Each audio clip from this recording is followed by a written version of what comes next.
And we're live. This is not what I intended, but we're live. I apologize, Jensen, but we went live a little sooner than I anticipated, so I do apologize for that.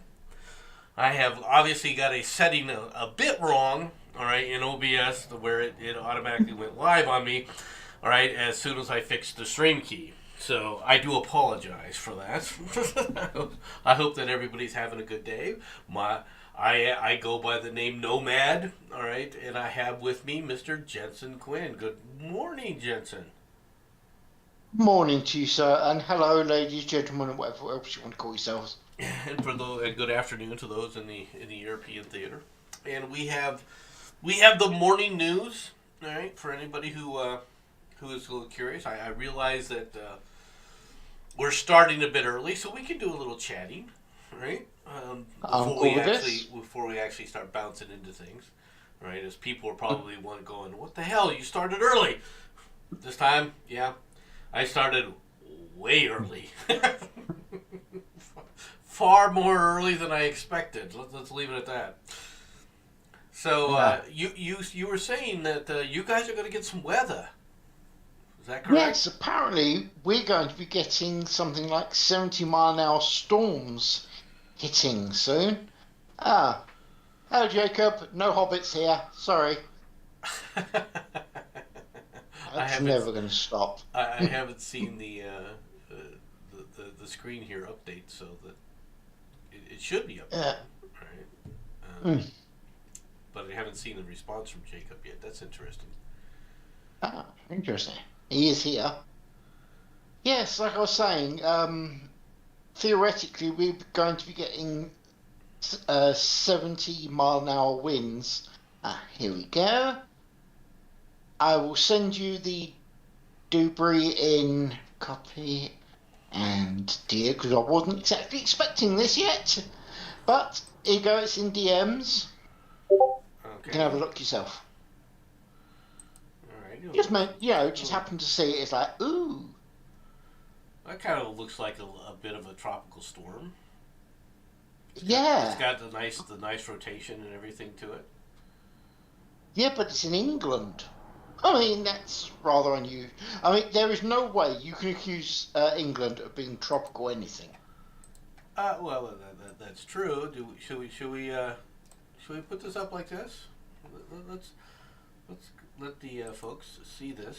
All right. We're looking at the wrong one. All right. Wait, helps. There we go. That will help now. There's Jacob. Hi, good morning to you, Jacob. I'm Trotsky now, huh? And in answer to Jacob, I don't keep pictures of midget women. That's your job, mate. Apart from that, I've heard rumours it's not midget women you have on your computer. That's what Doku's been telling me. It sounds like you've been visiting a little bit too many of the old stories with good old Dodge. Oh my God, Jacob's taking over Dodge. Now we know what happened to Dodge's porn collection. No. That's not the case. All right. The calm spell is about to come crashing to a wet, windy end amid government warnings for 48 hours of damaging gales and coastal flooding. Yeah, I mean, just looking at that picture, it does kind of suggest we're about to get our ass kicked by a storm. Let's get blunt. Powerful gusts touching up to 70 miles an hour forecast from this afternoon. Okay, so your gusts are 70. Well, that's why it's not considered a hurricane. I was kind of wondering when I saw the 70 miles an hour. All right, from this building that could bring road and bridges closures and traffic disruption and damage to trees and buildings. Really, 70-mile-an-hour winds could damage trees and buildings. Really? Is this a surprise to anybody? I'm sorry, but you guys in Europe, this just the way this is written. I'm like, okay, and?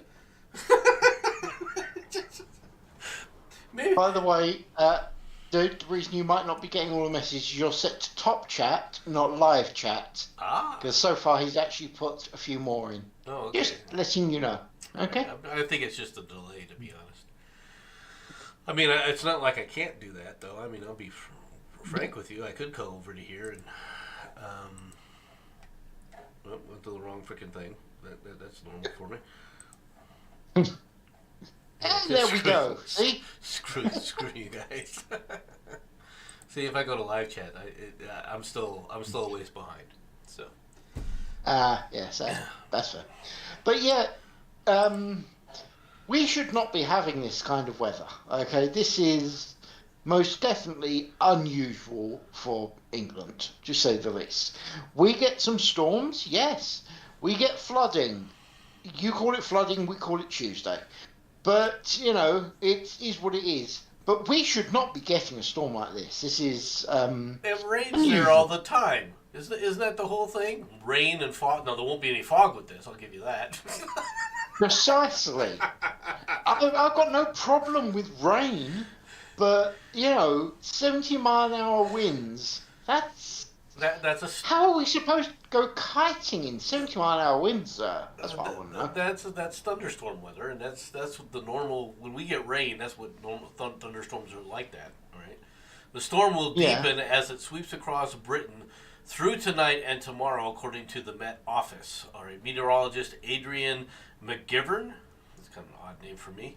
All right, this low pressure starts off as an innocuous feature in the Atlantic and gets picked up by an active jet stream. Winds of 150 miles an hour in the sky will help spin this low, and it will deepen quickly. And by the end of Saturday, it will be approaching the southwestern shores. It looks like it will bring gales to the western coast, and there's a risk of severe gales. Now, I realize that this storm is kind of confused. Okay, because it's supposed to be. Isn't this the kind of weather that's normal in the in the North Sea? Yeah. All right. It definitely. It's in the wrong place. It just got lost. All right, that's really all it was. It just got lost. Yeah. Just, you know, it's just something I saw. I thought I'd mention it, and yeah, wow. It looks like we. The funny thing is I'm looking out of the window, and we've actually got halfway decent weather. So I have no idea what the hell they're talking about. Well, I mean, it looks like the band is right here, right? Yeah. Oh no, I mean, technically I'm in the air quotes safe bit, but it theoretically, if it's going that way, it should hit London by this evening. It could. I'm theorising. I mean, the thing that gets me is it's got a nice little eye wall here. Oh yeah. I mean, that to me is kind of surprising that it's going to be hitting bands like this. Now, it wouldn't surprise me if it aimed for Paris and then Frankfurt. I mean, I am okay with this. In all fairness, anything that hits Paris is a good idea. Hint, hint, nuclear bombs. Hint, hint. To be fair, though, man, I've always been bothered by the different chat settings. Yeah. He's not wrong. Well, this is the first time I've actually put the chat into OBS. So this was kind of an experiment, to be honest. Okay. In fact, I can put it up here now too. As a matter of fact, there we go. Which is what I was intending to do. Okay. Just to create a different dynamic, all right, for things as I move stuff around. This is just, like I said, it was an experiment. I don't know how well the experiment is working. Hey, it's working. I mean, it's working from the standpoint that you can see it, but yeah. I don't know how well I like it. Is what I meant by that. Yeah. Right? Fair point. So, fair point. But it's weather is weather, all right. And you guys have had this kind of weather, but in the past, you should be happy that it's happening here in March. True. I mean, look, I'm going to be blunt. we could expect really cruddy weather in the middle of summer, okay? You guys have this thing in the sky that you call the sun. We've heard rumours about it, but don't believe it exists. Okay? I loved it. I can't. We were in my first tour to Germany. All right, you get there and you go through your in processing, right? With the unit and everything, and that takes about a week and a half, 2 weeks, right? Yep. And then they assign you to a 2 week German orientation course, right? Yeah. And the 2 week German orientation course that they had for us was somebody that spoke German, right? And they would try to teach you a few common phrases so that you don't get totally lost out of your mind. I'm bored with winter snow. You're not wrong. I wish way, I wish winter snow on all of you. You asshole. That's not very nice. Except for you, Jen. By the way, I don't think the if you actually want to learn some foreign, okay, I will teach you some really easy to learn foreign, not technical. I do hope everyone in chat is listening, okay? It's Oyo, bottle of beero, narrow. Okay? That's all you ever need to know. So anyway, we were in the German orientation class, and at one point the teacher asked us, "Do you have any questions about Germany or anything else that we can talk about?" And one of the guys said, raised his hand, and of course in the military, when you get called on, you stand up, right? So he stands up and she goes, "Oh, so what's your question?" He goes, "When does the sun come out?" He goes, "I've been here a month and I've yet to see a sunny day. What the hell is this?" Because in America, this doesn't happen. I will admit that my tour in Germany, that's one of the things that shocked me, is I think we got 2 whole weeks of sun. Right? What did you do with 2 weeks? We get it by days. I didn't say it was 2 weeks straight. I said 1 2 right? Fair point. Right? Mm-hmm. And so we were making jokes about all these, you get these pictures like Neuschwanstein Castle, right? I was like, what do? Wait for the one day of the year that it's sunny so they can take like 60,000 pictures of this thing? Right? Yes, that actually is what they do. That's the problem. It amazed me that crops could even grow in Germany, all right, because there was just no freaking sun, all right? Yeah, I'm serious. I don't know how you guys deal with farming there. I really, truly don't. All right, because that amount of drizzle constantly in America would cause the fields would just always be mud. You couldn't even drive tractors in them. Fair. You would think that over here we'd actually do pretty good when it comes to rice, wouldn't you? But apparently we don't. Rice has a period where where the fields are flooded. Right, but then the fields have to dry out a little bit. Okay. So we got the flooded bit. It's not the drying out. Yeah, the drying out bit is not we'll get there. It's also rice tends to want a little bit warmer weather than that. That's not really. See, this is why I have a problem with this whole global warming crap. You come over here, and it's like our hot days would be 30 degrees, so about 79, 80 to 84 for you guys. Top end. Yeah, that's a nice day. That's not a hot day. That's not. 85, people are dying of heat exhaustion over here.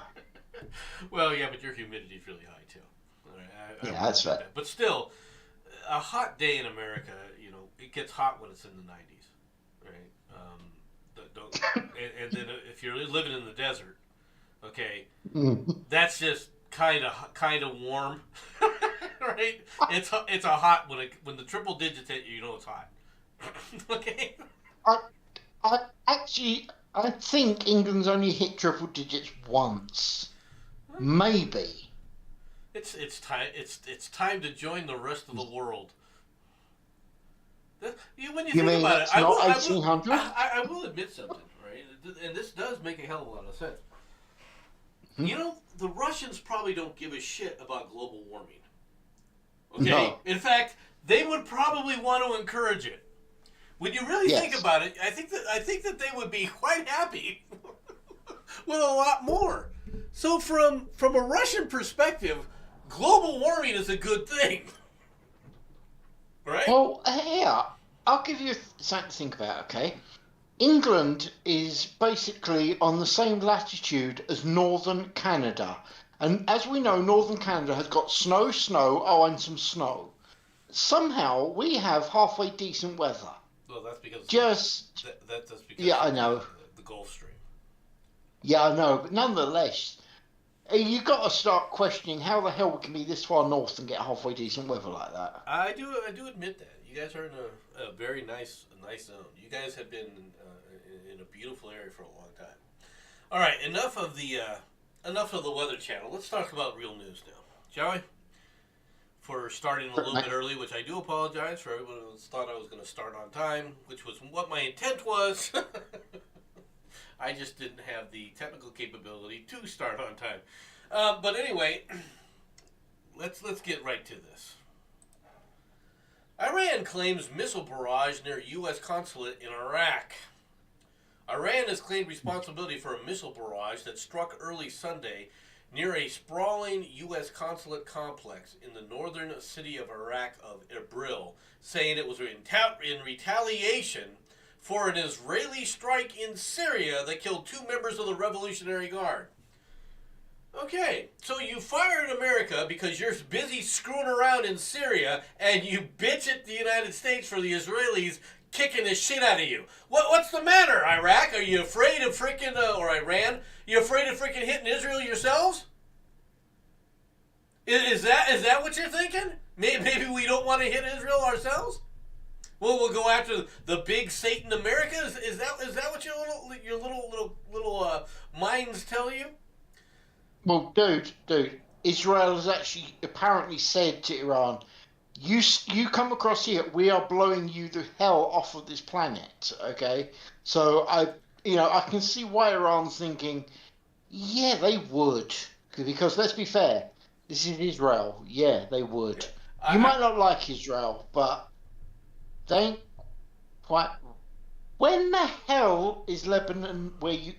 Go back up to that map a minute, I just noticed something. Uh-huh. Okay.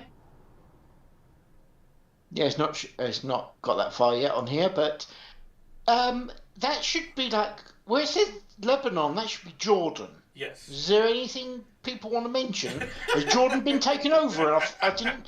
Oh my God, I didn't notice. All right. Though you are correct. You are definitely correct. For those who don't know, this area here is Egypt. All right. This area here is Israel. All right. And this is the West Bank and this is Gaza. These 2 little itsy bits. Right. This area is Lebanon. Apparently, they've invaded Jordan and nobody noticed. Well, I guess I never noticed that Syria went all the way around Lebanon to the sea. I'm really starting to question these people on maps right now. Okay. Right. I mean, I'm kind of surprised about that, but that's okay. I can, whatever. Right. That's just me not paying attention to after where Lebanon is. Lebanon's an interesting area. Obviously, this is Iraq, this is Turkey up here, and this is Iran. They did a nice job of shading Iran in a different color so people would know. Now, yeah. Let's read this. Iran's powerful Revolutionary Guard said on its website, all right, that it launched the attack against the Israeli Strategic Center of Conspiracy. In other words, you attacked America. You tried to hit an American embassy. All right. One Iraqi official in Baghdad initially said several missiles had hit the U.S. consulate in Erbil and that it was the target of the attack. Later, Lak Ghaffari, I'm assuming I pronounced that right, the head of the Kurdistan Foreign Media Office, said none of the missiles had struck the U.S. facility, but that areas around the compound had been hit. The statement issued by the Interior Ministry of Iraq's Kurdistan region said that the missiles were launched from outside of Iraq, from the east, without naming Iran. What's to the east? I mean, all right, let's go back to the map. I mean, it might be bad, but what's east? All right? You do have to wonder, don't you? The only thing east of Iraq is Iran. Yeah. All right? Neither Iraqi officials nor U.S. officials were authorized to discuss the event with the media and spoke to the AP on the condition of anonymity. Okay, what were you going to say? I'll be surprised they haven't found a way to try and accuse Saudi Arabia, to be honest. The attack, well, in this case, Iran was trying to brag about it. It's kind of hard. It's kind of hard to sit up there and blame somebody when there's somebody going, "It was me." Look at me, senpai. Notice me, senpai. You know, that actually describes the Middle East surprisingly well. It does. Really does. A satellite broadcast channel Kurdistan 24, all right, which is located near the U.S. consulate, went on air from their studio shortly after the attack, showing shattered glass and debris on the studio floor. So you hit a news station. Yeah. Oh, good God. Does this surprise anybody? Now, before everyone sits up there and goes, "Oh, who cares about that?" Well, look at this idiot. All right? Now, folks, let's read this story. Nevada woman stabs date as a revenge for the death of the Iranian Qasem Soleimani, or Salami Head. Yeah. And no, I don't mind freaking butchering the name, and I don't really give a shit about that butchering psychopath. All right? This torturing, raping, butchering psychopath is who this fucktard was. Pardon my language. All right? A woman in Nevada has been arrested and charged with attempted murder for allegedly stabbing her Plenty of Fish date as a revenge for the assassination of Iranian General Qasem Soleimani. Nika Nikobin, 21, allegedly met the man on the dating app Plenty of Fish. I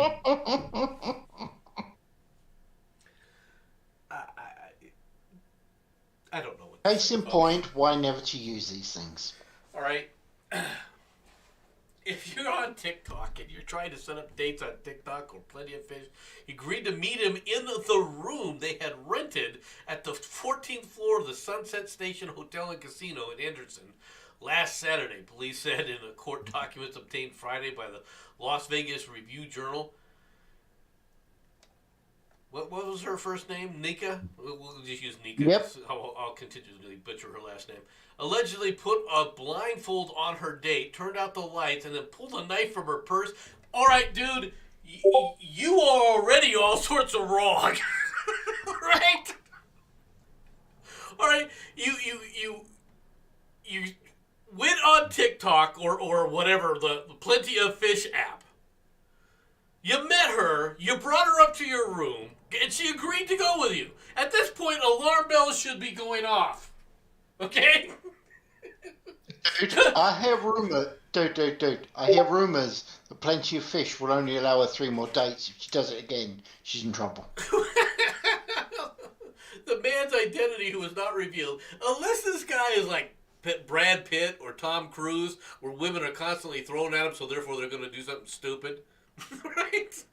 Dude, if you're not a celebrity, okay, I want this understood. If you're not a celebrity here, and you think that a girl's just going to walk up into your room, you have to start worrying about that girl. Okay? I'll just put it out there. You're an idiot if you don't suspect something right off the bat. The man, whose identity was not revealed, was able to shove Nika off and run out of the room and call 911. Nika allegedly told investigators she was motivated for revenge after listening to the song Gravedigger. Have you ever heard the song Gravedigger? I don't know. I haven't, but I'll tell you one thing. Something tells me that man wishes he'd swipe left instead of swipe right. Just saying. She advised that there are injustices, in particular the killing of Salami in Iran. Investigators reported. Well, first of all, the killing of Salami in Iran. Salami wasn't in Iran.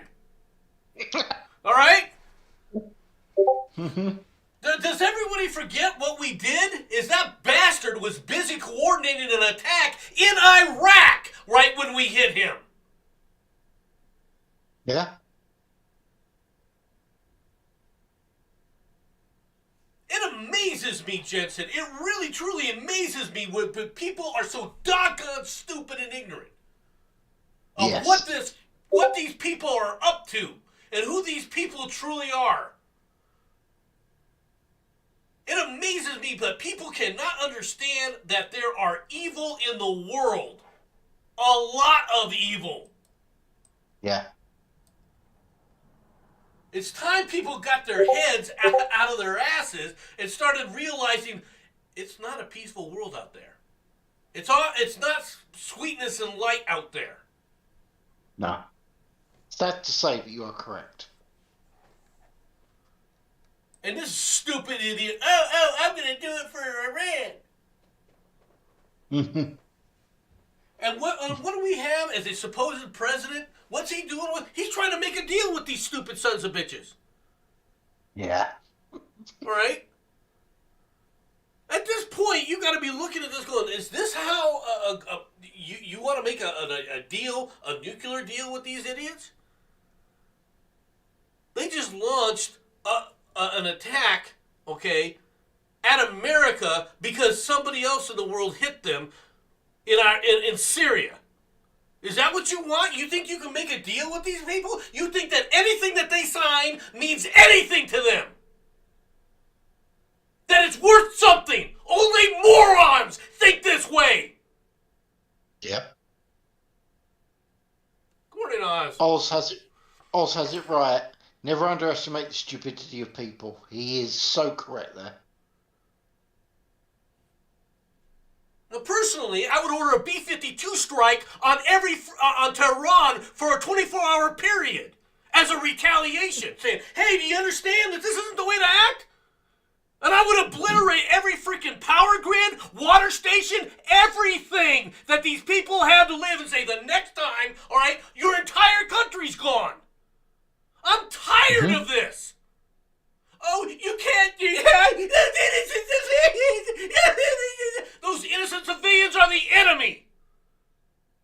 And they're the enemy until they stand up and choose not to be. And the way to choose not to be is get rid of those murdering psychopaths that you are allowing to lead you. Because they're going to lead you all to destruction. Yep.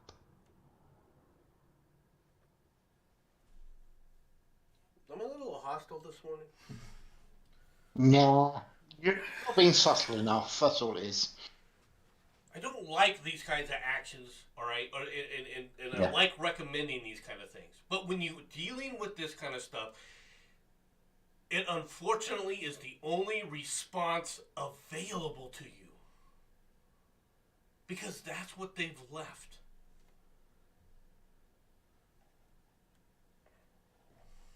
Sad. It really is. Okay, let's get back to the other news. Oh, how wonderful. More war. Okay. All right. This, of course, is Ukraine. And this is live map. We'll even update it real quick here. We'll just do a little bloop. All right. This is the latest on live map. All right. Now, as you're looking at this, they're continuing the Kharkov offensive. Okay, down here. Yep. They're doing protests, some of which have been fired upon by the Russians. All right, just putting it out there, like this one here in Mariupol, I think. Yeah. You say it's been fired on by the Russians. Let's have a look at. Are there any icons with any bombs in it? Oh, yeah, one or two. 1, 2, 3, 24. What's this one here? What's this lightning bolt here? They're trying to restore power from Chernobyl. Right. Does that worry anybody, just out of interest? I know the idea is that bad things shouldn't be happening, etc., and Chernobyl should be fairly safe. But these people are lobbing large explosive devices at a nuclear power source. Maybe it's me. Maybe I was taught wrong, but you shouldn't be doing that. Well, okay? let me explain something to you, Jensen, because I saw a story. You want to know how bad things get? You want to know what the God. You want to know what the Russian mentality is? You really want to think the Russians have set up a logistical resupply point in the exclusion zone of Chernobyl because they know no one's going to launch rockets into it. So in other words, you're doing a resupply in a radioactive hot zone.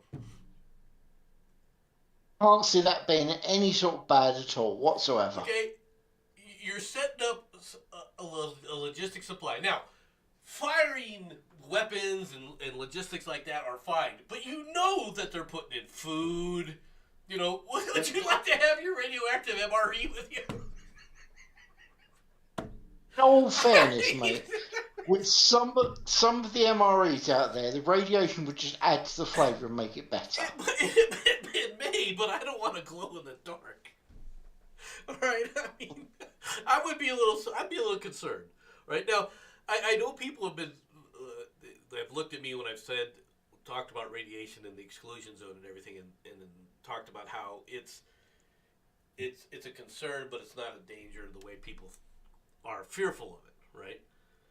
But yeah, that's a walking around, okay? That's not. Yeah. If you notice, I never said take your sandwich and have a sandwich there. All right, there's a reason for that because you don't want to ingest this shit. No. Okay, that's where a lot of the danger and a lot of the problems, quite frankly, happen. Yeah. The is in these kinds of things. Now, why am I showing the map today? Right? The biggest reason is this area here. This is a concern. All right. Now, what do you see there, Jensen? And then I'll go on to what I think. An absolutely butt ton of foreign names I've got absolutely no hopes of pronouncing. Unfortunately, I have no idea which bit you're pointing at because I'm watching it at the same time as people. I'm talking about the western side over here with this area. Oh, that little issue, yes. Yeah, isn't that the one that's near Poland? Yes. The one that they're not supposed to be doing because that's really near Poland, and Poland being part of NATO, and if they take out Poland, America is going to actually grab its testicles and go, we're brave and charge in an attack. Does that sound about right? That sounds close. Okay. Why do you think they did this? They heard about the 193 Rambos you were sending over and got scared. Oh, come on, you knew I was going to say that. For those who don't know, we had a discussion about a story that Jensen saw where we were sending 193 people to Poland, right? And he was like, "What the hell is this shit? I mean, you guys, what are you gonna just? What are they, Rambos?" And I had to explain to him that what they were talking about was a Patriot battery that we were sending over, and this was the support element for the Patriot battery in Poland that we're sending over. We actually do have several thousand troops in Poland right now. Most people don't know that. Good. I think we got over 500 main battle tanks already there. Oh, nice. Okay. So yeah, we have a bit of a presence. It's not as the presence that I want to have because, quite frankly, I think that every U.S. service member that currently is in Germany should be getting their Polish shoes on. All right, we should move them all out of Germany into Poland. That's my personal belief. We don't need to be in Germany anymore. Frickin' Germans. But no, why? Come up with a legitimate reason. Why do you think they actually hit this area? Actually, I think, in my opinion, it's their way of saying, "Don't you dare cross this line." And I don't think it's actually a good idea that they do that. In all fairness, I think I that mean, I think it's a The different West reason. has a habit. Sorry, mate. What was that? I think there's a different reason. Okay, go on then. This is where we were delivering weapons, Yeah, right? So yeah. so they're hitting these weapons. They're hitting the weapons that we're Oh, sending from the right. West. They're hitting the logistics right Okay. now, right? And No, that makes sense. and this is what I expected them to do. Yeah. Militarily, that's the only reason that militarily. That's the reason you would do this. You know that if you're shipping weapons in there, one of the first things you're going to try and do is remove the logistics chain. All right, you would have hmm to. I would make the point that you've actually stated they don't necessarily think of war the same way we do. So we're only making assumptions that that's what they're Well, doing. this is not some grand, super secret military tactic that's been hidden from the world. All right, let's be This is honest. true. This is pretty much a Yeah. standard of anybody's tactics in this kind of a situation. This is fair. All right, I mean, it's not like the Russians. Oh, there's all these weapons coming in over here. So should we just watch? Yeah, let's just watch. Oh no, I've worked out what they're doing. They're hoping that you guys are going to do an Afghanistan and leave them all behind so they can use them. I tell you, one of the things that they are hoping to do. Too soon? I hate to Okay. say this, but I do think one of the things they're hoping to do is kill a couple of Americans that are over there. Yeah. Right? I because if they're shipping the weapons over, that I'm sure that there's mostly Ukrainians, all right, on that side of the border, but you got people that are from the United States, all right, maybe not Oh yeah. Americans that are shown on a here's the equipment, here it is, here's the logistics, we're turning this over, and of course it's the American Army, or military, right? So here's this paper you gotta sign and this paper you gotta Yep. sign. All right, give me your child. Let's go over here. Yeah, I mean, hmm let's be honest.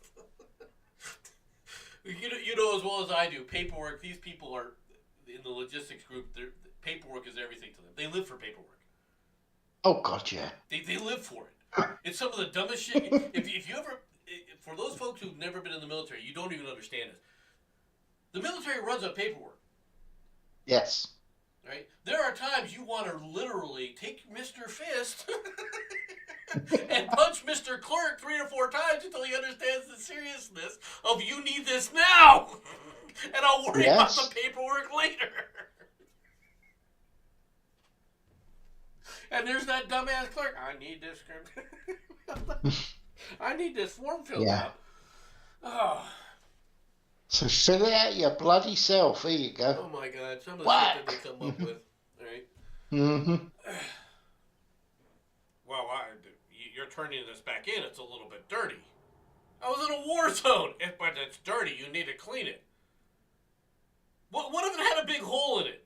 Well, then it would be deadline. It wouldn't be a problem. You take your knife. There! Yep. Seen it happen, folks. Not saying I ever did anything like that, but I seen it happen. Mm. I'm not joking either. I am I not know. joking. It's bad. You know it's true. But as you look around, the Russians are moving forward. All right. If you look up at the Kiev area, you can see now as they start to move on, they're slowly ringing the city as they go around. Oh, yeah. All right, to cut it off. All right. This to me, these two areas here. It's really this one. This is the last major road system into what looks like Kiev, right? And once they take Yeah. this area, they basically sealed Kiev's fate. All right. The reason you can look at this and say, well, what about this? Well, that's all well and good, but that's leading to an area that's already under pressure. All right, that's leading Yeah. all over into this stuff. Okay, but where they had a safe zone, it's relatively safe zone where they basically supply. Um, and this is one of the areas where they get their supplies from, and they actually reorganize into units, and then they go over.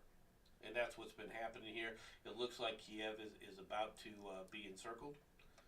All right, and Mm-hmm. then what are the Russians going to do? They're going to do what they're doing down here in Mariupol, right here, and they're going to starve the Yeah. city out. Yeah. The UN has been complaining, all right, that they're not letting in quote unquote humanitarian aid, food and medicine and things like that. That's the way the Russians are going to try and do this. They're not going to go into house to house fighting. They have no intention of doing house to house fighting. All right, this is what they're going to do, and unfortunately, I've tried to explain to people that the the idea is that the Russians were losing this war, all right, and that Putin's getting ready to be kicked out, and that Putin is losing. No, I don't see it yet. Now, maybe it'll come to that at some point, but we're nowhere close to it right now. And as far as I can tell, quite frankly, the Russians are succeeding. Yeah. Right. Meanwhile,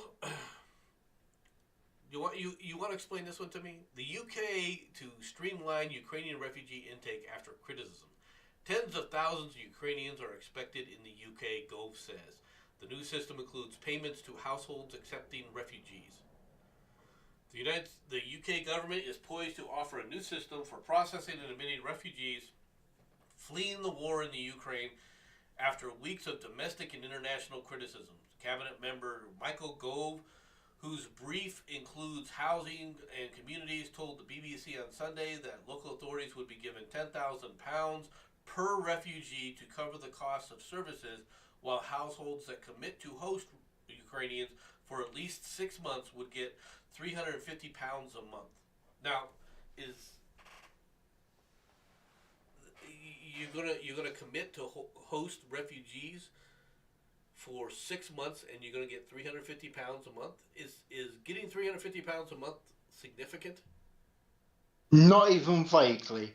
And there is one thing I would like to point out before I do this explanation. If you ever get the opportunity to have a look at a picture of Michael Gove, you go right ahead. He looks like a cod that's been bit slapped on the ass. He really does. I do not know why he's laughing. You look at that picture and you're going to go, "Oh God, he's right." Okay, Seriously, it's bad. Okay, I'm warning you now. It is bad. I do not take responsibility for this. For what happens. I want to know. That, yeah.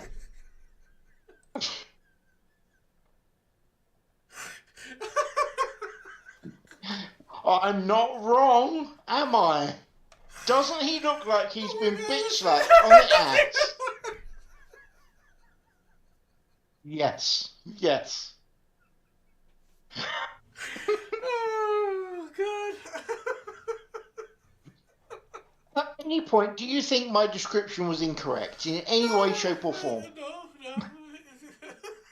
Okay. Now that you see exactly how bad that creature is, and trust me, creature is amazing. I really don't like him. About the only thing I dislike more than him is Jeremy Corbyn, and don't even get me started on Corbyn. Okay. Why don't you like him? Not because I'm just curious. No. Actually, when May was in charge, he was backing up Boris Johnson, and then he backstabbed him and tried to take his position, and then they both failed because he backstabbed him. That's why I don't like him. I do not like a person that isn't willing to. Yeah, he is actually. Okay. He really is. I genuinely, I know this is going to be difficult to believe, but I would rather Biden than that. You don't know what you're talking about.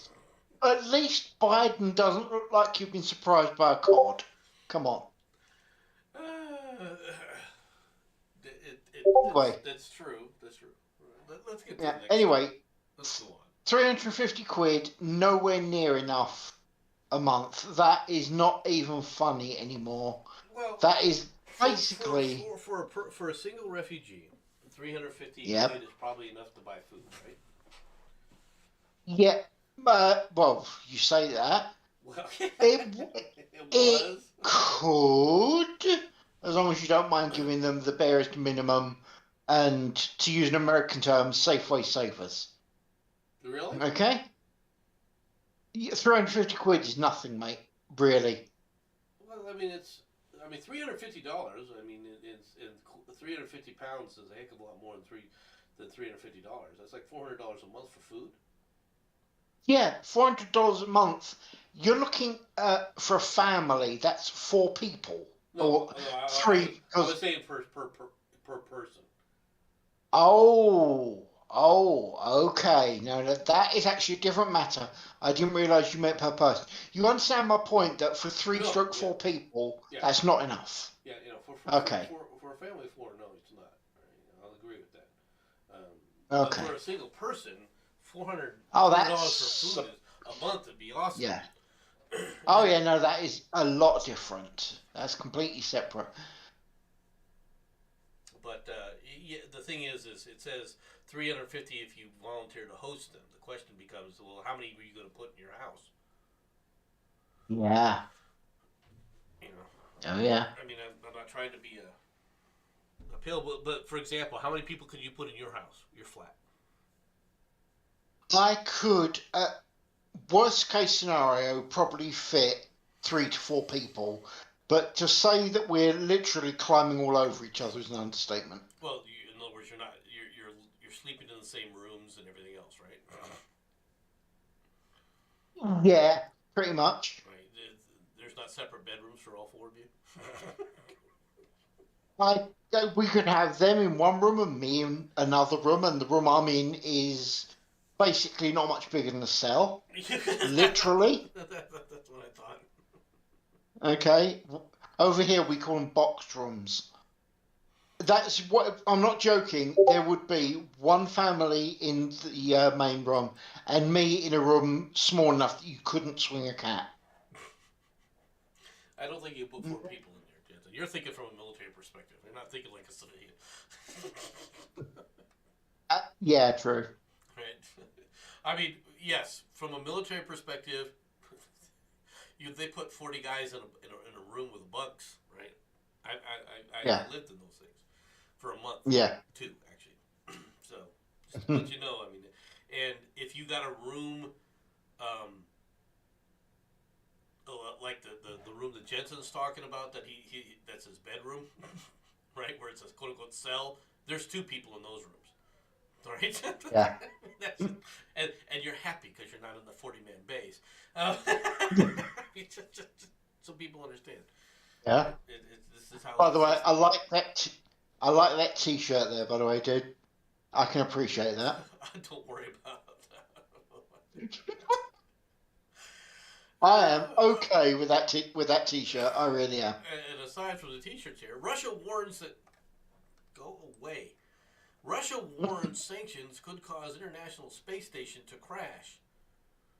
According to the Russian Space Agency chief, the sanctions could disrupt the operation of the Russian vessels servicing the International Space Station. Moscow. Western sanctions against Russia could cause the International Space Station to crash, the head of the Russian Space Agency, Roscosmos, warned Saturday, all right, calling for the punitive measures to be lifted. According to Dmitry, that's one thing. Dmitry is easy to say, isn't it? Rogozin, Yeah, Rogozin. Yeah, Rogozin. This would be the closest I could come up with that. The sanctions, some yeah. of which predate Moscow's invasion to the Ukraine, could disrupt the operation of Russian spacecraft servicing the ISS. Okay, and then there was a supposed report that the Russians were saying, you know that American that's up there, we don't have to bring him back. All Mm-hmm. right, we can let him sit there and float around for a while. And you guys want to go get him? Good luck. The thing that I saw on that thing you was reading, okay, they were saying how the Russian area was used to keep the thing in orbit, etc. If Russia wants to get too lippy, you just point out, yeah, it could come crashing to land. It'd be a real shame if it landed in Moscow. Trust me, we could work out the coordinates. You really want to actually say something, Russia? How about you shut up It's and an keep it going? ISS. It's all you know as well as I do. There's no way the Europeans are going to freaking allow that to happen. And Americans, True. if you talk to certain Americans, and yes, we're willing to do shit like that, right? Specifically this one, right? But the Europeans, no, they wouldn't do that. And Like I now said, it would be a shame if it accidentally fell out and landed in Moscow. Oh dear, how sad, never there is a mind. problem with the ISS. Okay, and that is the ISS is not far enough out. Yeah. For people who don't understand this, and there's a reason for it. Okay, I understand the reasoning for it, but one of the problems with the ISS is that it's in a low orbit, right? And Yeah. the reason it's in a lower orbit, okay, is because the cost of getting into higher orbits, all right, with all this equipment is just too much. Now, when I say it's a low orbit, it's not spy satellite orbits, okay? No. For those who don't know, the closer you are in orbiting, the faster you have to orbit, and the result is that spy satellites tend to be in very low orbits, right? Why? They can cover more territory per hour. Okay, that's one of the main reasons. And quite frankly, the closer you are to the Earth, the better you get, the better pictures you get, the better resolution on stuff. All right. So spy satellites Yeah. tend to be in they're in very low orbits. This is above that. All right. But it's nowhere near what you would think of like geosynchronous orbit, for example. We're nowhere close to geosynchronous orbit. All right. Yeah. I think it's around 300 to 350 miles out. Right, is where the orbit of the ISS is, and so it's not as far up there as people think it is. Okay, in other words, if you went straight up to the ISS, all right, you're only halfway through England. Okay, all right, or Britain, the British Isle, right? You would Mm. from one end of the British Isle to the other is like 700 miles, right? Yeah. So it's just a point. I just want to point that out that it's not that high up. All right. Or in America, just down the shops. Yeah. You're probably not even out of most of our states. Let's put it that way. All right, just so you understand. All right, 230 miles. You're probably still in the state you started in. All right. Bad, man. It's It 250 miles. I'm in France. I've literally invaded France if I went 250 miles. Hell, if I went 50 miles straight south from where I am, I'm in Brighton. I'm at the very edge of the English Channel. If I go 71 miles, I'm landing in France. So 250, I'm probably giving dirty looks at Paris. probably. But I just want to point out that these things are all this stuff is relative, right? Number one, and number two Yeah. is if the Russians decide to quit the ISS, let them. Yes. Okay, let them go. Okay. Now I realize that we have a lot of crap that's a part of the ISS that's Russian. Okay, Hmm. which that was stupid to begin with. Yeah. Because the Russians have problems. Do you remember a few years ago, right, where the Russians were claiming that, we put up a module, but it was intentionally sabotaged? Yeah, I do All actually. right, so when you talk about Russians, all right, I'm not too sure that linky space modules and things like that were the things to, let them be in charge of. All right, I'm just putting it out there. I'm just saying. I'm just trying to say that maybe there was a better plan for the ISS to begin with. All right. Yeah. Yeah. Just saying. Now the Russians, they have big rockets, they have powerful rockets. This is something that still very true to this day. They can put up a huge payload, right? And that's Yeah. important when you're talking about these larger modules, right? So I can't deny that. But it's not like the rest of the world can't do that either. Specifically the United States. It's not like we didn't go to the moon, all right? It's not like we can't build big rockets. We can. I stood under one of our rocket engines once at the Smithsonian. The Saturn V rocket engines. It's amazing how massive that engine is. To hell with the rest of the rocket. That engine is huge. Yeah. Yeah. You don't realize it to the scale. I mean, you see the scales and it's all pictures and nice, but when you get under one, you're like, holy crap. This thing is Oh, it'd massive. be kind of cool. You stand under one of those. I wonder if you can shout like you do at Grand Canyon and get the echo back through the Through the engines. That'd be baffles? kind of cool. I don't know. I never attempted that because everyone else is doing the same thing I am. That their mouths open, looking straight up in the air. I can that damn thing. It's impressive. It is really impressive how big those things There are. is And something you could. Next time you go, decide to do this. What you do is whoever the person is next to you, nudge them. And go, is that flame? And it's really cool because they make a wonderful noise and run screaming. Okay, just saying. just so you can find out whether it echoes or not, right? It's just really funny. the, what's interesting is you go from there, right, and you walk over to where the capsules are, right? The Apollo capsules are that they have, and you look in Yep. there and you're like, you go from this huge freaking engine that you can stand under to this dinky little capsule that you're like, can I even fit inside this thing? Right? There. I mean, it's amazing, you know, what it takes to get into space. I mean, it really does give you a good point of view. Also, there's one thing that I do find funny. You actually think that we've landed on the moon. You're not one of those true believers, are you? Yeah, I'm a true believer. Okay. Just letting you know. All right. One American journalist killed, one wounded by Russian forces near Kiev. Say police. No loss. This is Sorry. Sorry, dude. it's a good start. All right, let's get out of this because this is an amazing story to me. Slain journalist was identified by the Ukrainian police as 51-year-old U.S. citizen and media correspondent. An American journalist was killed and another wounded by Russian forces in Irpin. Is that how you say it? Yep. Yep. So it sounds like you're burping. Irpin. I know some of this stuff is fascinating. It really is. I'm not trying to make fun of you guys. The Ukrainians, so please understand this.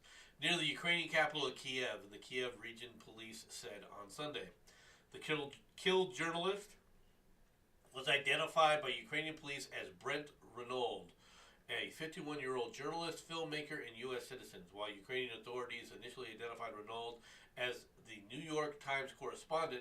He was not in Ukraine reporting on behalf of the Times. Then what was he there doing? Why was he Well, there? you was talking about people going over and teaching them how to use Patriot battery. Just saying. This guy's a journalist. He wouldn't know how to freaking shoot a freaking rocket if one of our Patriot systems, let alone one of our Stinger systems. This dumbass, he's a journalist. He would have shot himself.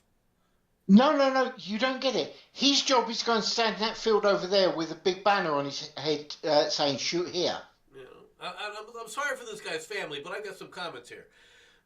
We're deeply saddened to hear of Brent Renaud's death. All right, the Brent was a talented filmmaker who contributed to the New York Times over the years. Read a statement from the outlet.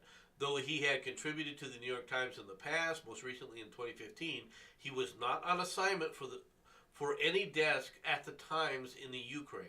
Early reports that he worked for the Times circulated because he was wearing a Times press badge that had been issued for an assignment many years ago. What the hell was this guy doing? Now, what do I suspect that he was doing? I suspect that what he was doing was running around with a little film guy, all right, to try and create a documentary for himself about the refugee crisis being created by the Russian-Ukrainian war. Yep. Today, American journalist and filmmaker Brent Renaud was killed by Russian army near Kiev. Another journalist was wounded, tweeted the Ukrainian Foreign Ministry spokesman Oleg Nikolenko. Yeah, whatever. Yeah, that sounds about right. We urge international media organizations to condemn the barbaric killing of civilians in the Ukraine. Oh, they haven't been doing that? Have they not been? Has anyone been running around supporting the fact that the Russians are killing civilians? Have you seen that anywhere? Oh, I'm just wondering where this is at. That's where people are cheering where the Ukrainians are being killed. Yay! Anybody seen that? You know, you say that.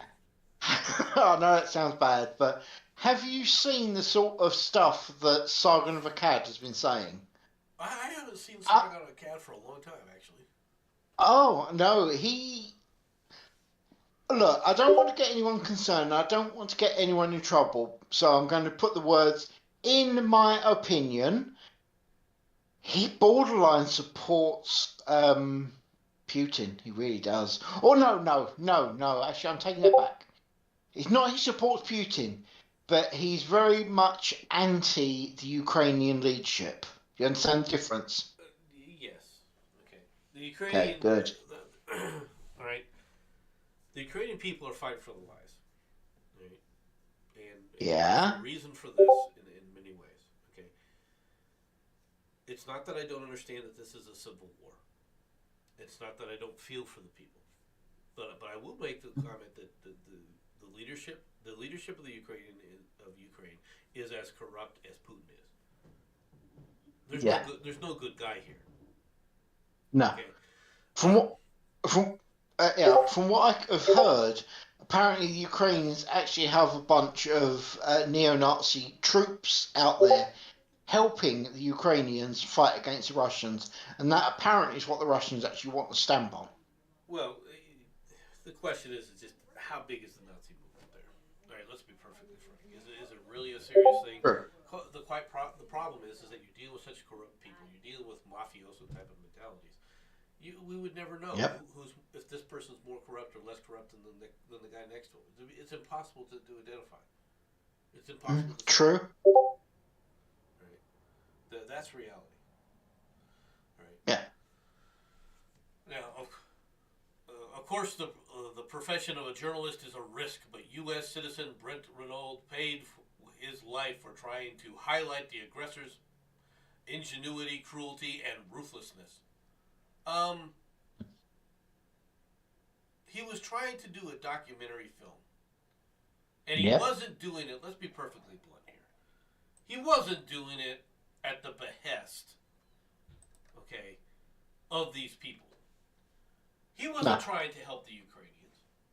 He really isn't. All right? These people are parasites.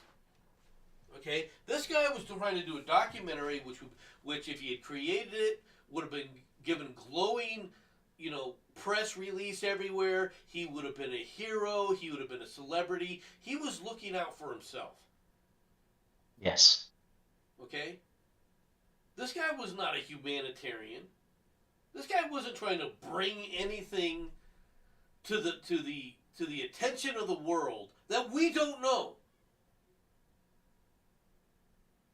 Okay? He was trying to bring salaciousness to this, to human suffering. Yeah. Okay? Yeah. And I realize that there's a line there, right? And sometimes people think that line is pretty fine, and will try to ascribe it to this case. I don't think you can ascribe it to this case. I truly don't. I think we know what's happening over there. I think we understand what when you go to war, what's happening. All right, especially the way the Russians are going to conduct any war, let alone the war in the Ukraine. Understand this, folks. Okay, the Russians are not going to fight a war with their hands tied behind their backs like we do in the West. Mm-hmm. They're not going to sit up there and look at a group of people and say, okay, those are civilians. No, they're the enemy. Whether they're under arms or not is immaterial to the Russian mentality and the Russian way of thinking. And to be honest, when you're at war, there's nothing wrong with that mentality. Yeah. Okay? Now, if war was nice and clean, okay, that would be one thing. But the Russians have never engaged in a clean war. And quite frankly, the Russians have never had a clean war engaged on them either. Right? Let's be honest. No. Right? The Germans, in World War II, they looked upon the Russians as slaves. Yeah. Okay, and that's when they wanted to keep them around. That was when they were looking at them at the way that was the best way the Germans were looking at it. Okay, slaves, and I mean slaves in the totality sense. Okay, Yep. and Somehow. and the Nazis acted that way, and so the Russians were like, the only good German is a dead German. All of them. They didn't worry about it. Yeah. All right. In World War One, all right, the Germans did not look at the Russians as anything but murdering Cossacks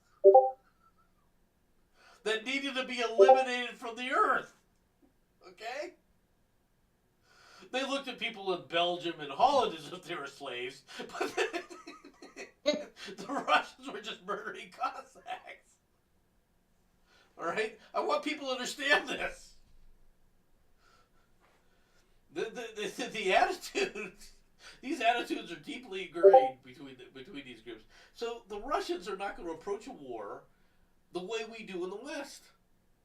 And they had a lot of experience with that being reinforced in Chechnya, in Afghanistan.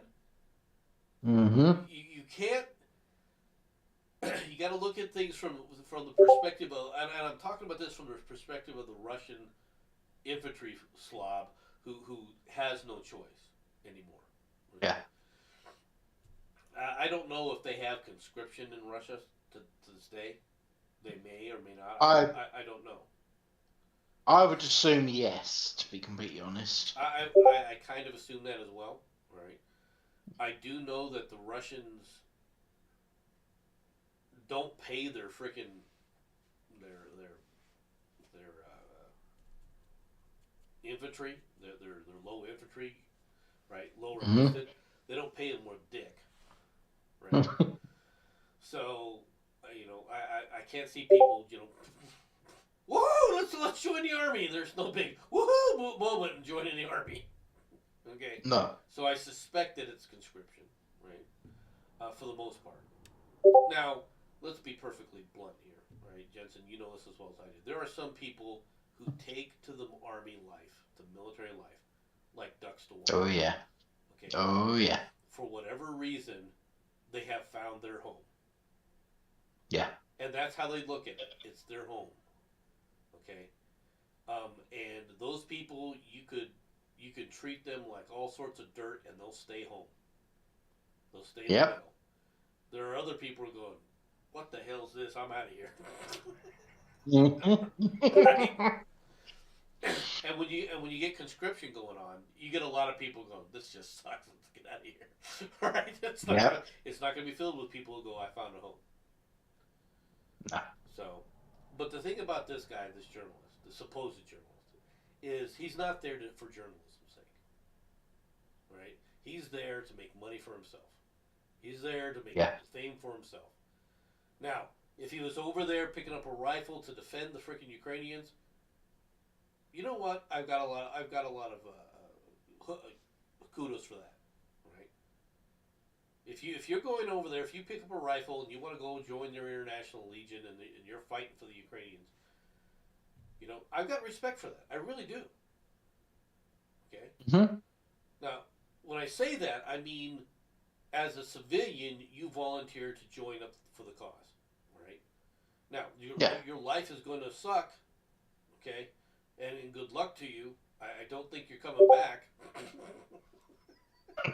All right. I'm not trying to be flippant here, but you got a long road to hoe. It's gonna be suffering in ways. It's on a personal level. Then people are correct. Just put it out there. Yeah. Okay, on to the next story. Now, I started to this morning with Jensen when he came on, and we decided to go around the world to see what stories are out there. All right. Yeah. So I went to the French agency, which of course immediately got a from Jensen. How can you trust the French? They're useless. Well, that's very true, but we did get this story. Mm-hmm.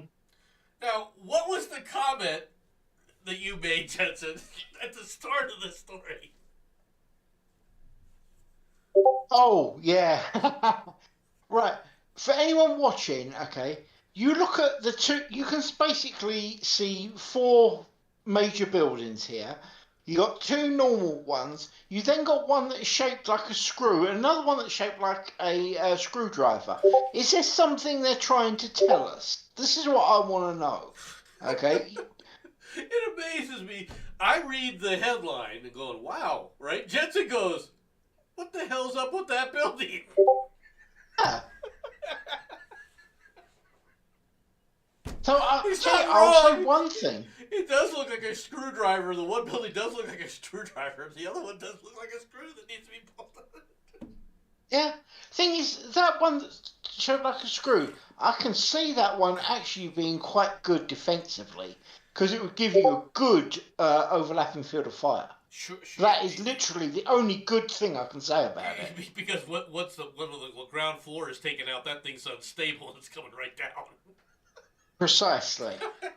I mean, it does grant you a gorgeous field of fire, and the cost is, if they decide to take the building out, you're going down.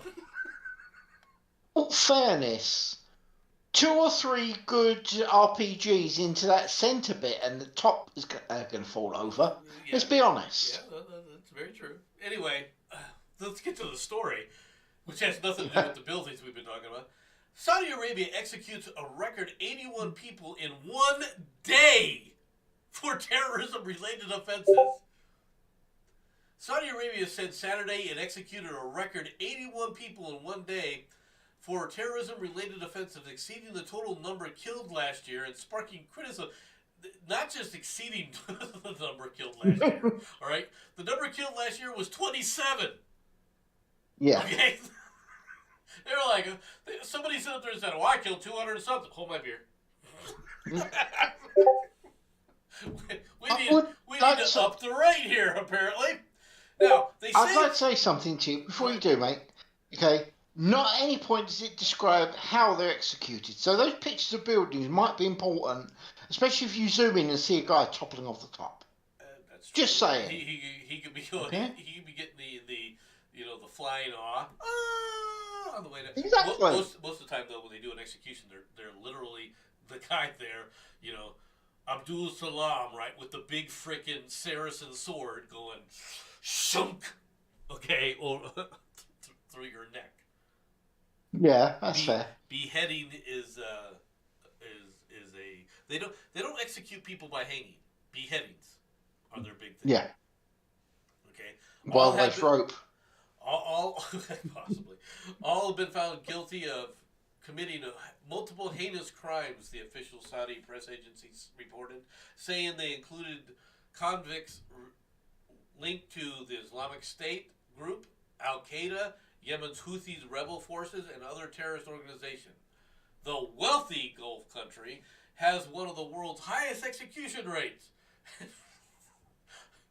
and I think they wanted to be number one here, to be honest. And has often carried out previous death sentences by beheading. And these weren't. The executed You're. have been sentenced Di- over plotting attacks, including Yeah. killing a large number of civilians and members of the security forces. Go ahead. Yeah, dude, you're only jealous because America's not even on the list that they give you in a little bit. They know. Okay. Yeah, that's true. All right. Uh, So they also uh, include convictions for targeting government personnel and vital economic sites, the killing of law enforcement officials and maiming their bodies, and planting landmines to target police vehicles.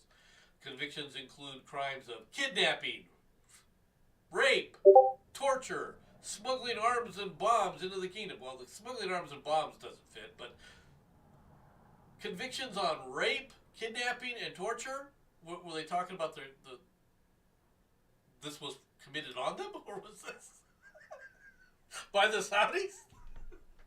Are the Saudis trying to give a clue of this is what we do when we catch you? Just put it out there. so, Lee, I'm just saying it sounds like Chicago to me. Oh, jeez. Except maybe Chicago's a bit more dangerous. Oh, no, you're right. I apologise. Chicago's much worse than this. Of the 81 people killed, 73 were Saudi citizens, 7 were Yemeni. Excuse me, I had to yawn. And 1 was a Syrian national. All right. Yeah. In 2020, 88% of all 483 reported executions took place in just 4 countries. Iran with 246, followed by Egypt with 107, Iraq with 45, and then Saudi Arabia, which carried out 27 that year, according to Amnesty International. Now Amnesty International is a joke organization to me, right? Because they blame America for everything. I'm surprised that they didn't say, this is all the fault of the United States. But Dude, I'm waiting. we didn't even make the top 5. It's like, what the hell, man? There we go. I'm waiting for him to actually say it was the white man that did it. You know the wokers are going to try and find a way to bend it, don't you? Yeah. Executions, all right, on Saturday were announced the day after the release of Saudi blogger and human rights activist Rafi Badawi, who had been sentenced to 1,000 lashes and 10 years in prison on charges of insulting Islam. Now, if you gave somebody 1,000 lashes, you don't have to worry about the 10 years in prison. No. Right? Unless, as Jensen said, you do it over time, which apparently that's how they issued these things, which really sucks, right? It means the 38-year-old is unable to join his wife and their 3 children in Canada, where they fled following his arrest. Good plan. Gotta give the guy a plan. Good plan, guys. All right? Good plan. Get the family out. And run to Canada is not a bad place to be at the moment. Okay? Put it out there. But Badwadi who received only 50 lashes before the punishment was halted following global condemnation. If global condemnation was talking about lashing, all right, that to me tells me that it's like Jensen said, that they do 50 at a time, all right, which means you've got 20 days of this that are going to happen. Yeah. All right, which is just that's bad. It's like with a 10-year term, it's like it's time for your semi-annual beating. Yay! He's now subject to a 10-year travel ban. Dude, at this point, I'd be looking for a rowboat. Yep. All right, anything to get me out of this country. Swim, sucker, swim. If I have to, I'd be freaking be smart about it. Don't go east. All right, you don't want to land in Iran. All right, I'm just putting it out there. Don't try to go. But you get in your rowboat, you go west, you get to Egypt, and then go home, go back to Canada. All right, go be with your family in Canada. Just put it out there. So, but yeah, the Saudis are making quite the move. It's pretty impressive. They're like, right now, and, all right, let's talk about some things, right? And I'm not saying that this stuff is good or anything else, right? But the propaganda from the mainstream media on what's going on, there are people. There was a guy talking about how Saudi Arabia was invading Yemen, right? Yeah. And he was trying to do that in comparison to how we're treating Putin invading the Ukraine, right? That's what he was trying to reference. But the situations are completely different. Okay, Saudi Arabia has every right to invade Yemen. Okay, there was a civil war that was going on. It's a civil war that was funded and fueled and started by the Iranians. Okay, this is not a good place. Okay, and if you, how many people remember the U.S. destroyer that got hit in the Yemeni port with the guys coming up with a boat, right? Vaguely. All right. This was Yemen. This was before really the civil war really started kicking off.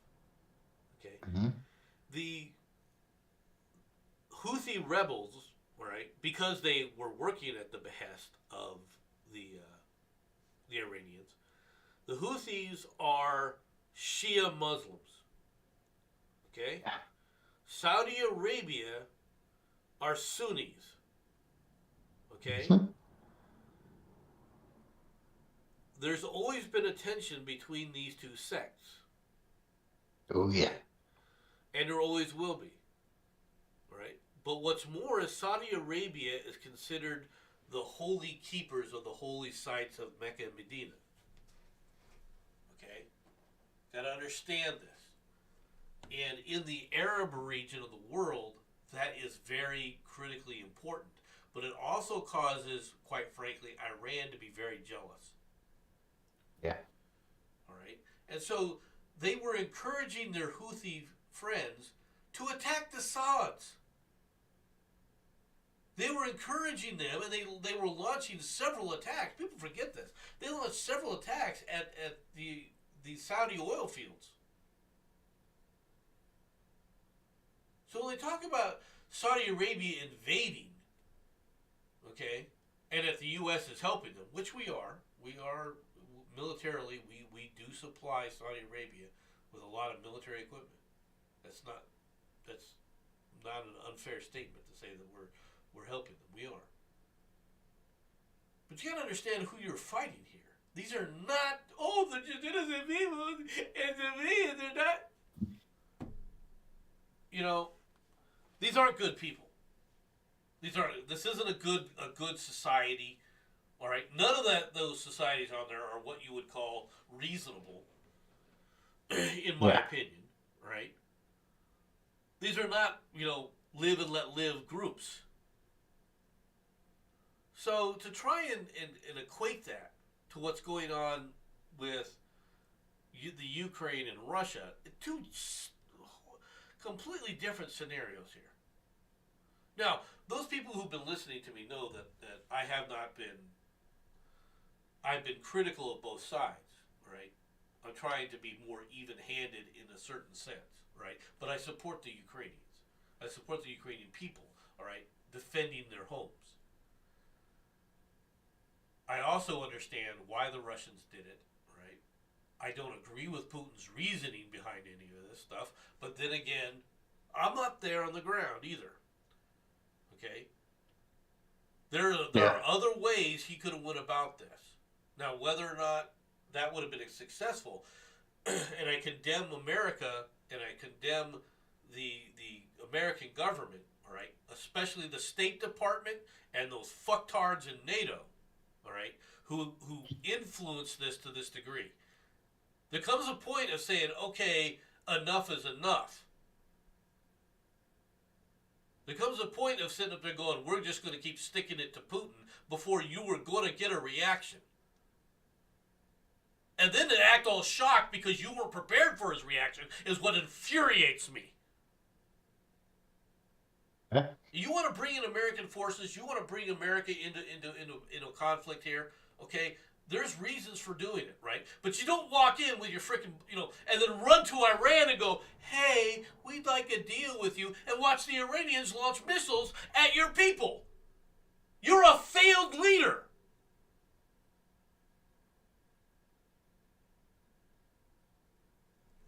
That's my problem with a lot of this shit.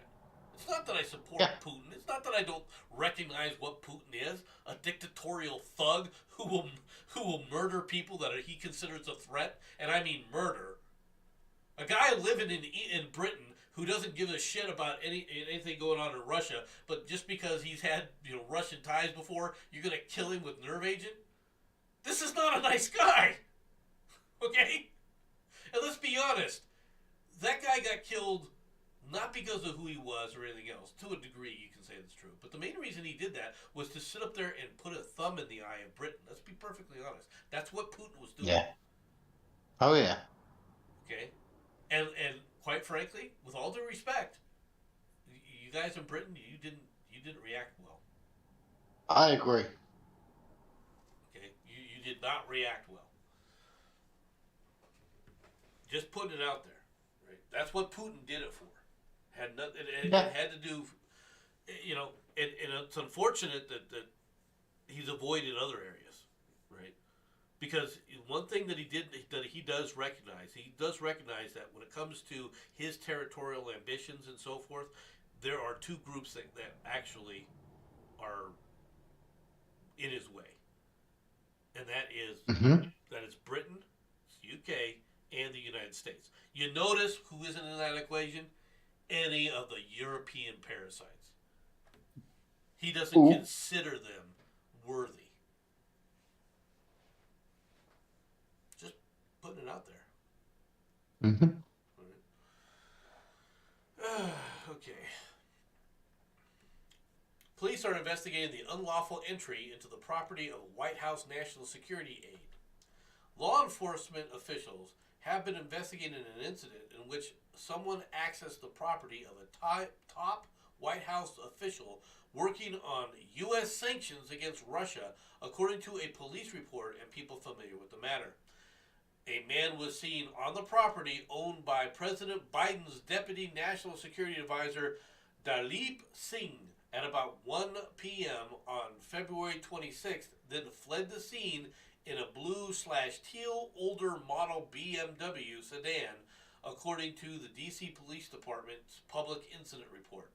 The police report, which described the incident as an unlawful entry, did not specify whether the man entered the house located in an upscale northwest Washington neighborhood about 5 miles from the White House. Dude, that's 30 minutes from the White House. 5 miles, 30 minutes. Yeah. What are you talking about? What are you talking about there? No man, trust me, with traffic. Now, 30 minutes is not a big thing, but the kind of traffic that gets there, 5 miles. Hell, 5 miles could be an hour away from the White House if you wanted to trip, man, with DC's traffic. Singh told police that the man unlawfully entered the front yard of his property and that he did not know the man, the report states. The incident came days after the national security official became a public face of the Biden administration's sanctions against Russia, which have escalated in response to the invasion of the Ukraine. Singh joined the White House press secretary Jen Psaki before briefing room cameras to explain the administration's increasingly muscular stance toward Moscow. What increasing muscular stance toward Moscow? Oh, we're going to sanction your oil. You can't sell oil to the United States. They weren't selling oil to the United States to start with. Mm-hmm. Okay? It's our quote-unquote European parasites that need the Russian oil, and they've refused to join the embargo. This isn't even... The sanctions... You know what these sanctions are? They're a sieve. They're so freaking full of holes, nobody's paying attention to them. You know who didn't join us in this we're going to go after and something on the international stage? China. You know who else? China's enemy. China's biggest enemy in the world, India. India said, screw you. Oh, yeah. So the two most populous nations in the world basically told Biden to go take a flying flag. Embarrassing, Iran isn't it? just sit up there and told Biden. Iran just launched missiles at the U.S. consulate, all right? And what do you think that is? You think that's a greeting to say hi? Or is it go F yourself to Biden? Yeah, Biden pretty got much. told go F yourself by the Saudis, all right? When they tried to call him and say, hey, can you start? Click. Is there a nation not dissing Biden right now? I've worked out what those missiles were. They were just saying, let's go, Brandon. That's all. Brandon 1, fire! Brandon 2, fire! Yeah?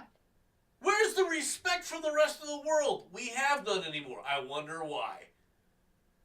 Because the United States looks weak, because they look at Biden and say, that's someone who's absolutely not serious, he's not in his right mind, and what's more is he's a puss. All right? He is a Chamberlain-like individual, all right? And that's all he's ever been.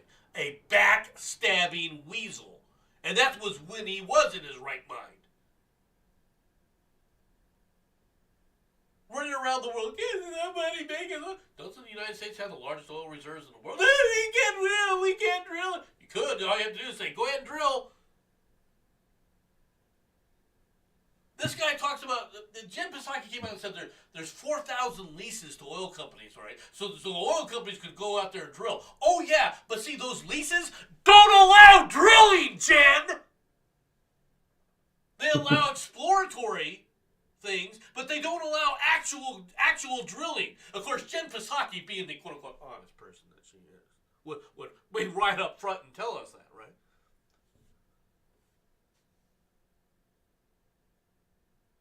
Thought occurs to me. Okay, now again, different part of the world, different rules. Okay, question is, can the governor of the state actually turn around and say, up yours, Jack, to the federals and actually give permission to the people in their state to drill, and it actually supersedes the federals, yes or no? No, the federal will stop it with other legislation. All right, because it depends. What they're talking about from these drilling leases is federal land. Okay. Right, that's where the big things are. You know, the state could sit up there and authorize drilling or fracking or anything else. But see, if you try to do fracking or anything like that at this point in time, Yeah. all right, in comes the EPA. He'll sick the EPA Sure. out there. We want to see all these things. Under Trump. Trump sit up there and tried to rein in the EPA. Now, he failed because he doesn't realize you don't need to rein in the EPA. You need to fire all the sons of bitches and then rehire the good ones. All right? But you needed to fire them all to start with. Because these people were not doing what they're supposed to be doing. They're bureaucrats. They're doing it for leftist reasons, not for environmental reasons. These are people that were going out of their way. I want you people to understand this. The EPA was caught, okay, intentionally falsifying evidence by putting a line in to light a fire, okay, in a gas well or water well, claiming that gas was seeping into it because of fracking. They literally put a pipe, all right, over to a gas line that they turned on. And then so they could film this to bring into court to claim that the reason they're stopping fracking, all right, was because these things were leaking. That's the EPA. Deliberately. And yes, I'm saying it was deliberate. And not one of those people was put in jail. Wow.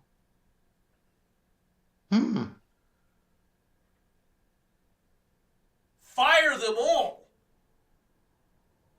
That's really kind of corrupt. Okay. It's not kind of corrupt. It's horribly corrupt, and they are. The idea that this is the problem with the green, quote unquote, greenies, is they have no Mm-hmm. understanding that the people at the top and the people running those organizations and what those organizations are about is corruption. It has nothing to do with saving the environment. Mm-hmm. They don't care about the environment. They care about the leftist agenda. And they're paid for by our taxpayers. And Sean's right. We did lose a lot of respect under Obama. All right, we did gain some back, but we lost it all with Biden. He's 100% right. Yeah. Sean's exactly right. And I wonder, and you want to know why? It's because of shit like this. Waldo much easier to find after becoming woke. The beloved author and illustrator Martin Handford has released a new edition of his Where's Waldo series, giving Waldo, or Wally as he's called in the UK, a fresh and more socially conscious look. Unfortunately, many readers are finding the new woke Waldo much easier to find. Wait, did you notice it's not what he's called in the UK, it's what Z's called in the UK. That's cute. I like that. We wanted to show our support for the defund the police movement, so we gave him a bright yellow sign, said Hanford. We also gave him a striped pride shirt, pink hair, facial piercings, and a face contorted with perpetual rage and the obnoxiousness of shaking a fist. We feel that this is just the update of our modern audience needs right now.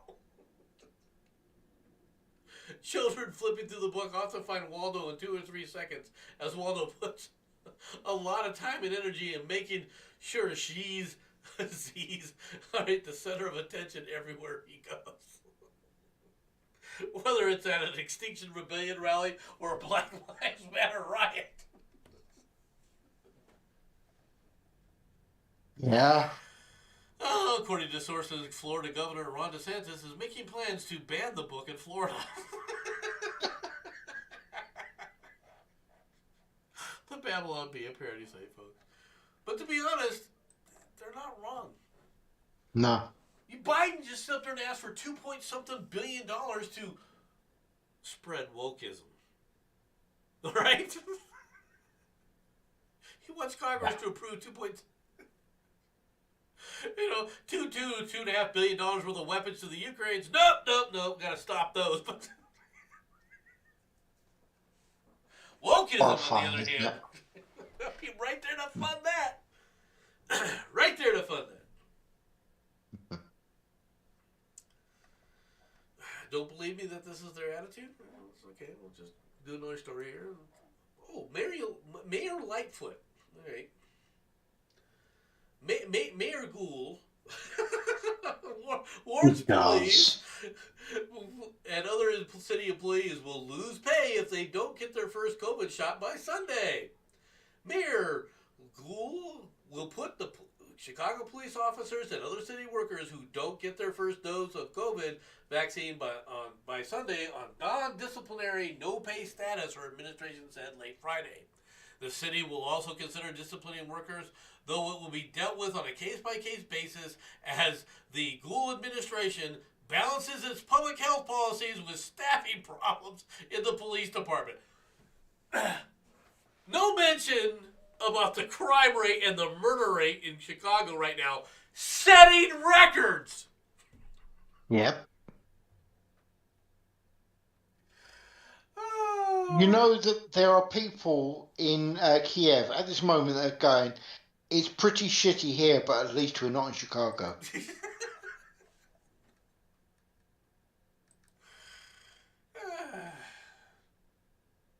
Now, we're going to go to a Chinese news agency. Because we were going around trying to find, Jensen will testify this, we were going around trying to find the stories, right? Oh, yeah. But all we got was Ukraine. And I'm finding that a bit tedious, right? All the Ukrainian stuff that we do. I mean, the amount that we do is already long enough. So we go to the Chinese news agency to pull up a story on, yes, St. Patrick's Day here in the United States in San Francisco.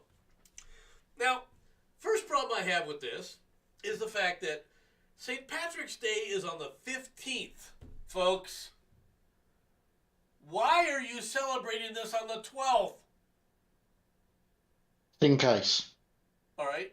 Now, that being said, what does Jensen do? Jensen, being the visual creature that he is, immediately goes, none of those girls look Irish.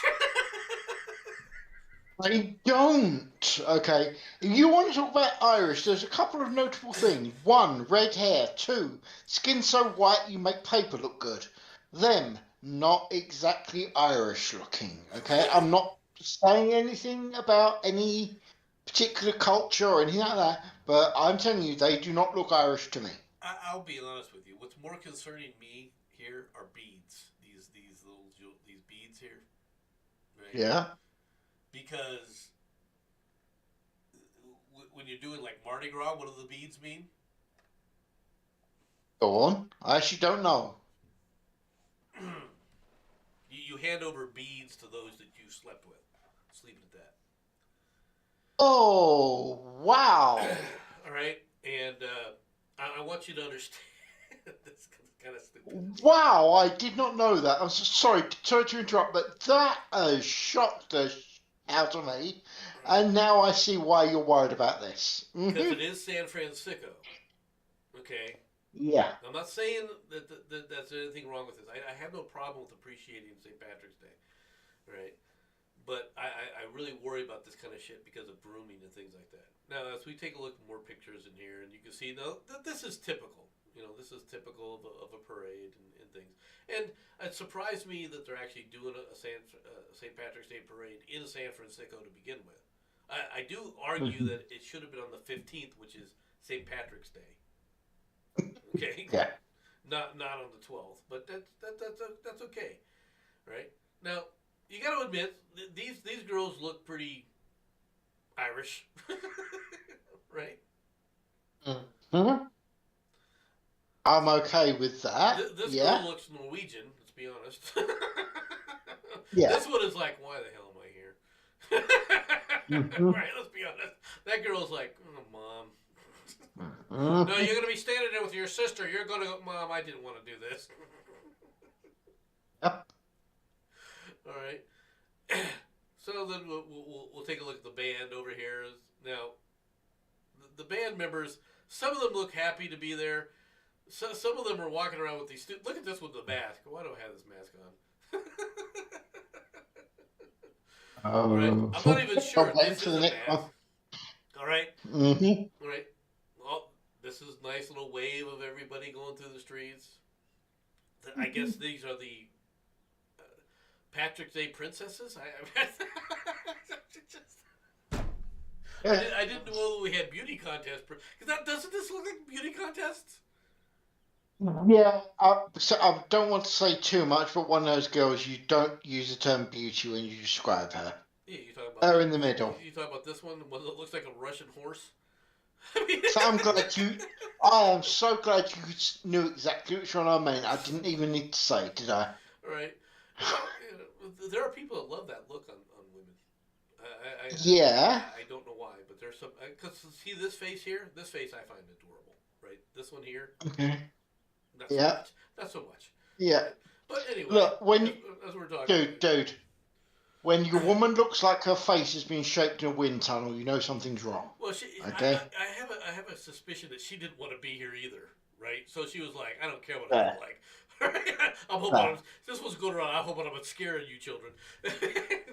All right, back to the band. What the hell is this? Can somebody tell me what the hell is this?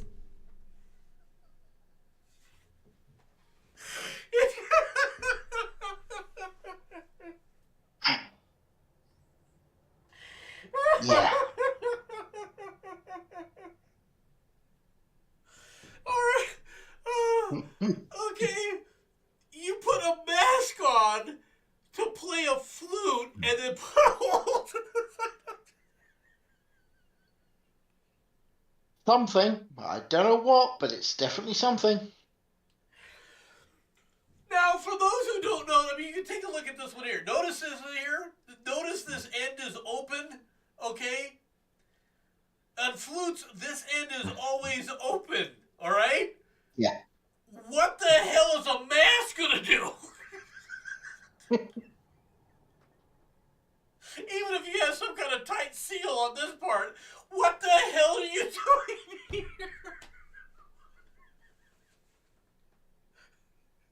I'm gonna go rob a store You later. don't even know Man, what to no say. man, don't you understand? We got a bank to rob next week. When I turn that corner, I'm rushing into the bank and robbing the place. Gotta keep a You're mask catching $999. I don't want to get arrested. Yep. This guy's looking at her and going, "What the hell is wrong with you?" Yep. Oh my god, it's almost as bad as this moron with the oboe. or clarinet, whatever the hell it is.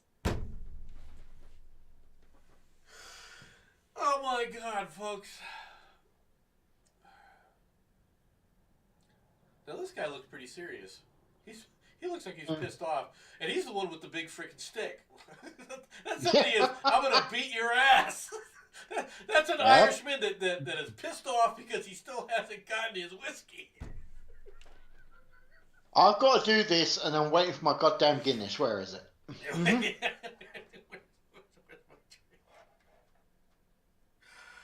All right, let's talk about St. Patrick's. St. Patrick's Day is not celebrated around the world the way we do in the United States, because we take any kind of serious holiday and we turn it into a reason for drinking. I gotta be honest about that. That is the American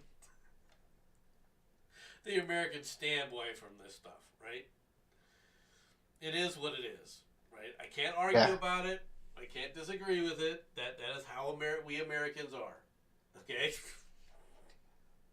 Right? Is like Cinco de Mayo. Cinco de Mayo is supposed to be a festival in just one area in Mexico. Most Mexicans do not celebrate Cinco de Mayo, but now we've created it as a reason for me to get drunk. Cinco de Mayo! Yeah. Like I said, Americans do this, but March 15th is an important day for me on a personal level, but I won't discuss that. Okay. There are several things on a personal level that it means to me. All right, and I think we do a bit of a disservice to celebrate it the way that we do. Okay. I have no problem celebrating heritage. In the small town that I grew up near, right, they celebrated St. Patrick's Day. Okay, and I mean celebrated St. Patrick's Day. They would. It's a town of 2,000. There was a lot of German and Irish, all right,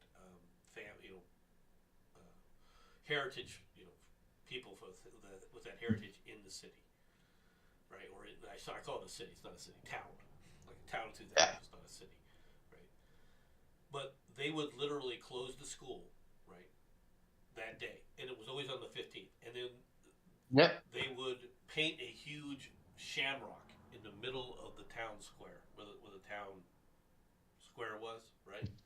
And they would have their own parade, and they do dancing, and we had a Blarney Stone. Okay, now the Blarney Stone was a wonderful object that was part of the heritage of the city, the town of Wisner, right? And the thing is people would steal it every year and return it on St. Patrick's Day. It was an event, all right? And different groups of people would steal the Blarney Stone, right? I'm serious. I'm serious. It was and of course these festivities took place all during the day, and then at night, there were other things. There were dances and things like that, and traditional Irish dances as well as square dancing and all these things that took place. Yeah. Right? So it's not that I don't recognize the heritage aspect of it, right? But the party aspect of it in Ireland, it's more of a religious holiday. there's more of a religious aspect to it than what we show in America. Okay, we in America, it's just another excuse to go party. Right. 2 points I should make about this. One, you do know that the Irish actually look at you guys and go, "What the bloody hell are you doing?" You know that, right? Yeah, I do. Okay. And two, and this is an incredibly depressing thing, technically, you do know that for the past couple of years you're not actually allowed to kiss the Blarney Stone because of the coof. Don't even get me started. I don't mind But that. yeah, Believe it or not, that actually doesn't bother me. It's better than licking the mosque. this is a fair statement. Or licking the Yeah. holy shrine. Right? I never thought that kissing the Blarney Stone was all that hygienic to begin with. Fair point. Right? And I do know that it's the problem with any of these kind of things is there's always assholes, right? And Oh yeah. there are people that try to chip away at the Blarney Stone and destroy these things. I don't mind a lot of the traditions that people have, right? If you want to lick a freaking shrine that's part of your culture, to be honest, go for it. Okay. I'm not going to make fun of it because everyone has their own, way of looking at a lot of this stuff, right? But Yeah. but at the same time, I want people to understand that these are events, these are unique, these are traditions that came to America and became American traditions that are not necessarily, even though there's a root in another heritage, it's American. Like I said, the Irish don't celebrate it this way, and that's why it's an American tradition. People call it an Irish tradition. It's not really Irish. Yeah, there's an Irish tie to it. Don't get me wrong, right? But at the same time, this is how America does it. This is part of of how we amalgamated. When they talk about the American melting pot, this is how it was stirred. This is how it works when it works at its best.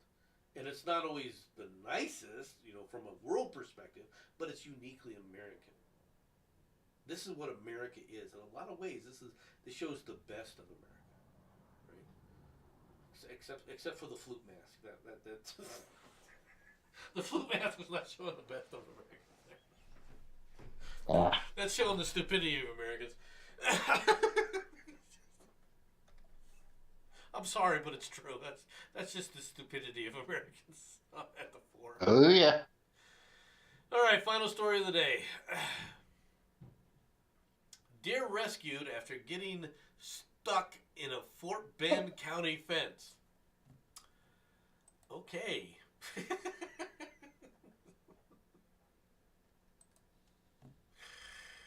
This guy here is going to release the deer. Okay, let's see what happens here. Now, what the hell were you doing with the chair, dude? And he still doesn't. He closes it and Rattling shoves speed. Now, this poor deer is like, wah! Whack! Yep. Now, personally, I'll be honest with you, that looks like dinner. Telling you, if that thing had fallen even slightly differently, that thing would have had a broken neck and been turned into burgers. You know it, and I know it. It should have been venison. Yeah.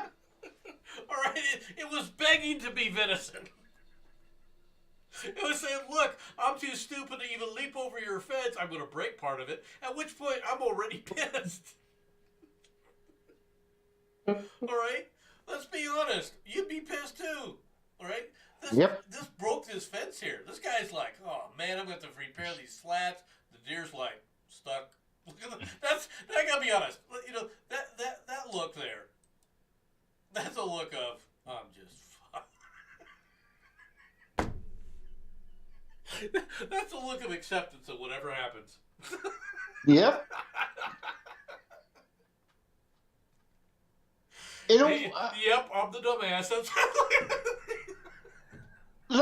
okay, I'm going to get in trouble for this, but I don't care. Where was this again? This was in Texas, Fort Bend, In, Fort Bend, Texas. it could have been much worse. It was in Alabama. The guy may have seasoned the deer first. He might have. Okay, am I wrong? No. If this was from the Apple, and I'm sure that this guy was like, I bet he thought about it.